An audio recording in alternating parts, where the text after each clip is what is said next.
अबाबाबा काय नॉलेज आहे मुलीचं. डॉक्टर बाबासाहेबांची समग्र क्रांती हिच्या डोक्यात बसलेली आहे. गौतम बुद्ध, हिंदवी स्वराज्याचे संस्थापक छत्रपती शिवाजी महाराज, विश्वातील सर्वोत्तम संविधान लिहून प्रत्येकाला प्रगतीचा वाटा खुले करून देणारे भारतीय घटनेचे शिल्पकार, विश्वरत्न, भारतरत्न, प्रज्ञासूर्य डॉक्टर बाबासाहेब आंबेडकर. बहुजनांचा आधार क्रांतीसूर्य महात्मा ज्योतिराव फुले, क्रांतीची धगधगती मशाल क्रांतीज्योती सावित्रीबाई फुले आणि ज्यांनी इतिहासामध्ये क्रांती केली, नवीन विचार पेरला, या सर्व महामानवांना मी प्रकृती दिनाच्या डोकावर विनम्र अभिवादन करते. हवा वेगाने नव्हती, हवेपेक्षाही त्यांचा वेग होता. हवा वेगाने नव्हती, हवेपेक्षाही त्यांचा वेग होता. अन्यायाविरुद्ध लढण्याचा त्यांचा इरादा अनेक होता, त्यांचा इरादा अनेक होता.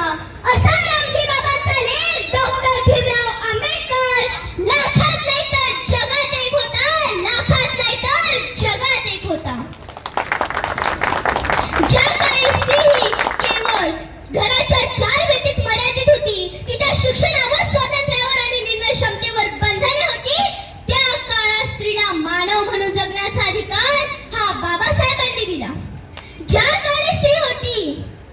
काळी स्त्री होती अंधारात हरवलेली, फुले आंबेडकरांनी दिली ज्योत ज्ञानाची उजळलेली.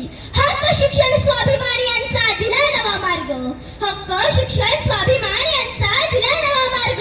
स्त्रीने पायावर उभे राहून बनविला समाजाचा स्वर्ग, बनविला समाजाचा स्वर्ग. मित्रांनो, बाबासाहेबांचे स्त्रीविषयक धोरण हे केवळ विचारांपुरते मर्यादित नव्हते, तर ते कृतीत उतरलेले होते. त्यांनी स्पष्टपणे सांगितले होते की मी कोणत्याही समाजाची प्रगती ही त्या समाजातील स्त्रियांच्या प्रगतीवरूनच मोजतो. हे केवळ वाक्य नाही, तर एक दिशा आहे, एक क्रांती आहे. करून जीवाचे रान दिला सर्वांना समतेचा मान, करून जीवाचे रान दिला सर्वांना समतेचा मान. अशी भीमरावांची शान, भल्या भल्यांची झुकते मान, भल्या भल्यांची झुकते मान. मित्रांनो, बाबासाहेबांनी स्त्रियांसाठी अनेक महत्त्वपूर्ण कायदे आणि सुधारणा केल्या. हिंदू कोड बिल हे त्यातील सर्वात महत्त्वाचे पाऊल होते आणि मोठे पाऊल होते. या कायद्यामुळे स्त्रीला वारसा हक्क, विवाह आणि घटस्फोटाचा अधिकार मिळाला. त्या काळी हा निर्णय म्हणजे क्रांतीच होती. शिका, संघटित व्हा आणि संघर्ष करा, ही शिकवण समाजाबरोबर स्त्रियांसाठी अत्यंत महत्त्वाची आहे. कारण शिक्षण हे शस्त्र आहे जे स्त्रीला स्वावलंबी बनवते. आज खातो तो घास, घेतो तो श्वास, भीमा तुझ्या जन्मामुळे, भीमा तुझ्या त्यागामुळे उद्धारली कोटी गुणे, भीमा तुझ्या जन्मामुळे, भीमा तुझ्या कार्यामुळे, भीमा तुझ्या त्यागामुळे. बाबासाहेबांनी कामगार स्त्रियांसाठी कामाचे तास, वेतन, प्रसूती, रजा यांचा अधिकार मिळवून दिला. आज आपण ज्या सुविधा उपभोगतो त्या सर्व सुविधा त्यांच्या दूरदृष्टीमुळे शक्य झाल्या आहेत.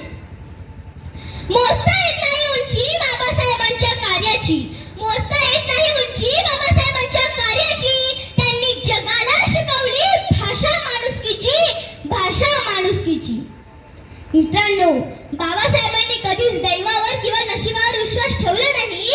ते सर्व लोकांना समजावून सांगत, ते सर्व लोकांना म्हणत की नशिबावर आणि दैवावर विश्वास ठेवून कशाला जगता. जे काम करायचे असेल ते स्वतःच्या बुद्धीच्या जोरावर आणि मनगटाच्या बळावरच करा ना. समाजात अंधश्रद्धा, रूढी, परंपरा, अज्ञानात फसलेल्या या समाजाला ते समजावून सांगत की लोकांच्या अंगात देव आणि भूतच का येतात. आयझॅक न्यूटन, कोपर्निकस यांसारखे शास्त्रज्ञ का येत नाहीत. जेव्हा माणसाच्या अंगात हे शास्त्रज्ञ येतील तेव्हा भारत हा जगावर राज्य करेल. बाबासाहेब म्हणजे ज्ञानसूर्य, सिम्बॉल ऑफ नॉलेज. या ज्ञानसूर्याने आपल्या प्रखर प्रकाशाने साऱ्या जगाला प्रकाशमान केले.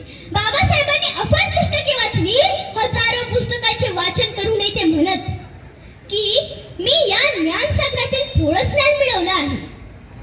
आणि म्हणून ते स्वतःला अजन्म विद्यार्थी समजत. मित्रांनो, बाबासाहेबांनी स्त्री शिक्षणाला फार महत्त्व दिले आहे. कारण शिक्षण हे वाघिणीचे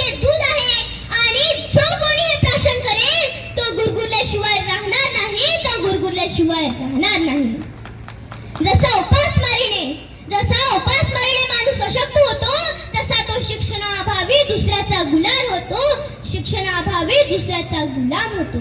समृद्ध शिक्षणासाठी पुस्तके वाचणे आवश्यक आहे. कारण पुस्तकाने मस्तक सुधारतं आणि सुधारलेलं मस्तक कुणापुढे नतमस्तक होत नाही. बाबासाहेबांनी शिक्षणाला फार महत्त्व दिलेलं आहे. मित्रांनो, जर तुम्हाला 1 वर्षाची सोय करायची असेल तर धान्य पेरा, 100 वर्षाची सोय करायची असेल तर झाडे लावा. पण तुम्हाला जर हजारो वर्षांची सोय करायची असेल तर विचार पेरा. चांगले विचार हे माणसाला उत्कर्षाकडे घेऊन जातात. कारण या विचारांची ताकद काय आहे ते आज आपण अनुभवत आहोत. हे सन्मानाचं जगणं आपल्याला बाबासाहेबांच्या विचारांमुळेच मिळालेलं आहे.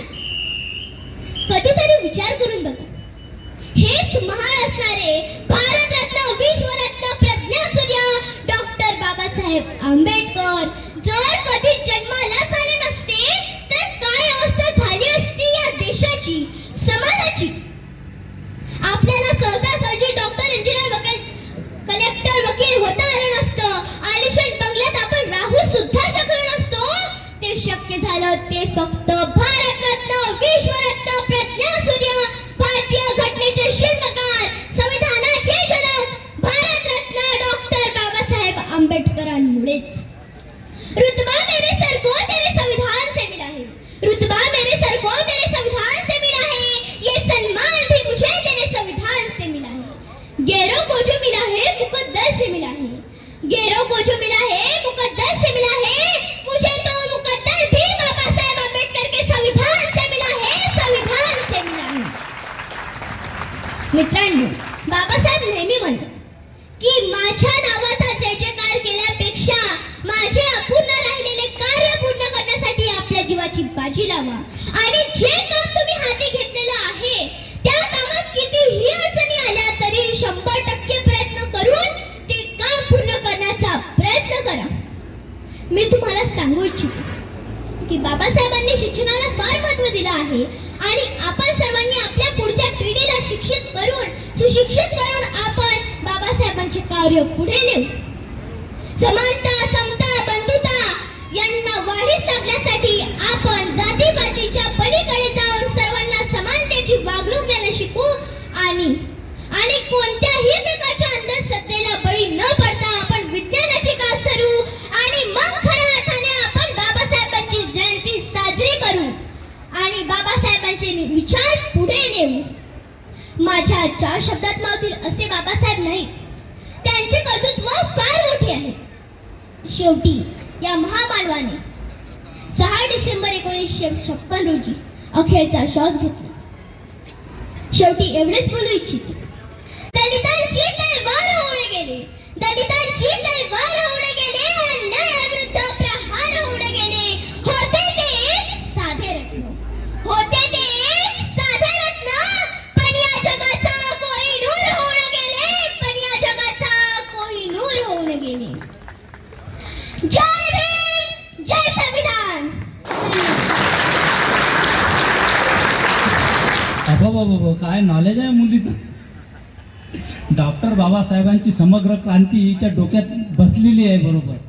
आणि बाबासाहेबांच्या विचाराप्रती हिनं जे आपल्या अंतःकरणातून निचडून जे विचार सांगितले ते विचार आपल्यापर्यंत पोहोचले असतील. आणि बाबासाहेब म्हणत होते दरेकाला दीक्षा दिली पाहिजे. या मुलींच्या विचारांनी जर आपल्याला एखाद्याला जरी दीक्षा मिळाली, एक जरी आपण प्रभावित झालो, आता समजा की आपल्या कार्यक्रमाचं साफल्य झालं. तर मकेश्वर यांनी प्रकृतीताईला त्यांच्याकडून 500 रुपये हे दान भेट दिलेली आहे. जे प्रकृतीताई तुझ्या बौद्धिक क्षमतेकरता आहेत ते. तुझं बुद्धी चातुर्य तुझ्या भविष्याची उज्ज्वल नांदी आहे बाळा. तर यानंतर